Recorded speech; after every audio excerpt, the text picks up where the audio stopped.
Hi, this is Ryan Brown from mockquestions.com. In this video, we'll discuss 5 corporate trainer interview questions from our website.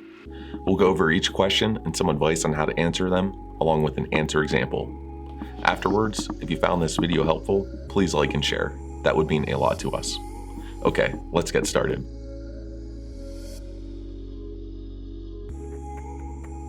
Question number 1. Why did you aspire to take a career path as a corporate trainer? This question provides you an opportunity to show your passion for the role and why you think you are a good fit. Keep your answer brief, but try to speak from the heart as you passionately describe what led you directly to this career and this interview. Here's our answer example.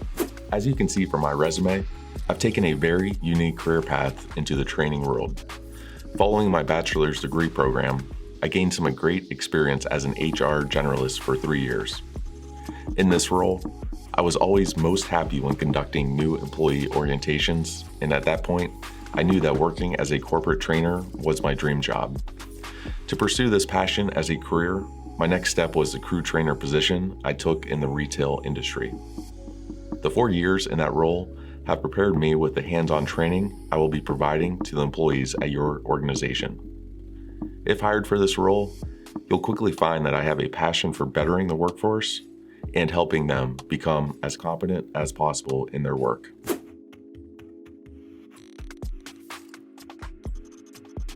Question number 2. If hired as our corporate trainer, how would you handle an employee that was being difficult or unruly in a training session? In large group training sessions, there may be a time when an employee is being disruptive to other learners, and you will be responsible for curbing the behavior immediately as a trainer. Be very direct with your interviewer on how you would handle this situation. First, I would use my best judgment about when to intervene. And if the employee was truly disrupting the learning of others, I wouldn't hesitate to call them out or dismiss them from the training. If the actions called for it, I would report it to their supervisor following the training. Last year, I had a very outspoken gentleman in a training session who was using foul language. I simply requested that we keep all conversations PG in nature, and he was very quick to stop using the language that was making others uncomfortable. This direct approach worked.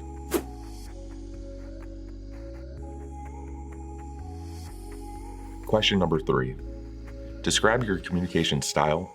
How has it benefited you in your work as a corporate trainer? Effective communication throughout the training process is crucial for the success of a corporate trainer. In addition to being comfortable in your communication with learners during a training session, you also need to prove your ability to communicate with all other leaders that you will work with in this role. As you answer, describe how you lead conversations with subject matter experts, cross-functional stakeholders, team members, and learners. Your interviewer will want to hear that your communication style fits well in the environment in which you work. I would call myself a diplomatic communicator. I like to see a situation from all sides as much as possible. When it comes to developing training sessions, I begin with the end in mind. The best way to do this is by gathering information from everyone involved, especially those who can provide the perspective from and about the learners I will be training. I wasn't always like this, especially growing up. However, I realized that to become more effective at work, I have to further develop my interpersonal skills. It has helped me become a more charismatic person. I now have an easier time persuading and collaborating with others.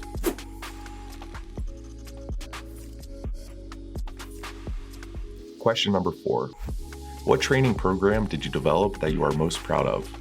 Talk about how it impacted you and those that put it to use. In looking to bring you on as their next corporate trainer, your interviewer wants to hear that you take pride in your work. This question allows you the opportunity to show that. When interviewers ask about your accomplishments, they want to know what achievements you consider worthy of praise and why. Before your interview, think back on the projects that make you most proud. Be able to describe the work that you put into it and the great results that came from it. If possible, make sure that your answer to this question closely matches this role. When I took over as a trainer for a sales-driven retail organization, sales were at an all-time low, and my role was new to the company. During my interview process and upon being hired, it was emphasized that effective sales training would be at the top of my list in the first year on the job. In my initial weeks on the job, It didn't take long to learn that our sales team didn't have the overall drive to succeed that is seen at most other large retail outlets. Right away, I knew that my training needed to focus on motivational factors. Over the next few months on the job, I worked closely with the sales leadership team in creating mission-driven goals and values for their team that had never been defined before. With them, we created a list of missions and values that included the importance of the sales team to the organization and how to define success in the sales roles within the organization. When the training started, it was well received by all. In the months following, overall sales numbers started to slowly increase, and over time, our sales staff retention numbers increased significantly.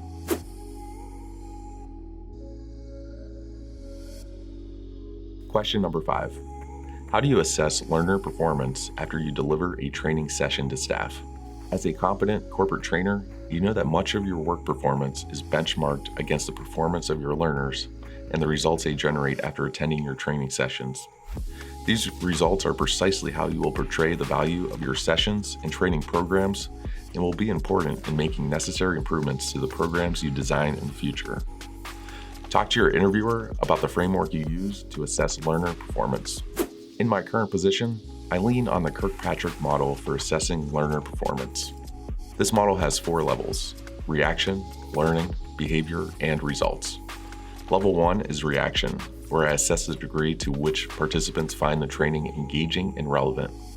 Level 2 is learning, where I assess the level of learner participation. At this stage, I observe the attitude, confidence, and commitment of the attendees. Level 3 is behavior. At this level, when the learners are back on the job, I look at the degree to which they apply what they learned during the training session. Last is level 4, results. In this final stage, I assess the results of the training. Then, I track the results and provide a comprehensive report to the appropriate stakeholders. All of my sessions include post-training support and accountability, which results in a better ROI for the company and much stronger long-term results for the employees as well. Thank you for watching. If you found this video helpful, it would be greatly appreciated if you could subscribe to our channel. It really does help motivate us to continue creating videos. Thanks again, and we hope you stick around to watch more interview practice videos from Mock Questions.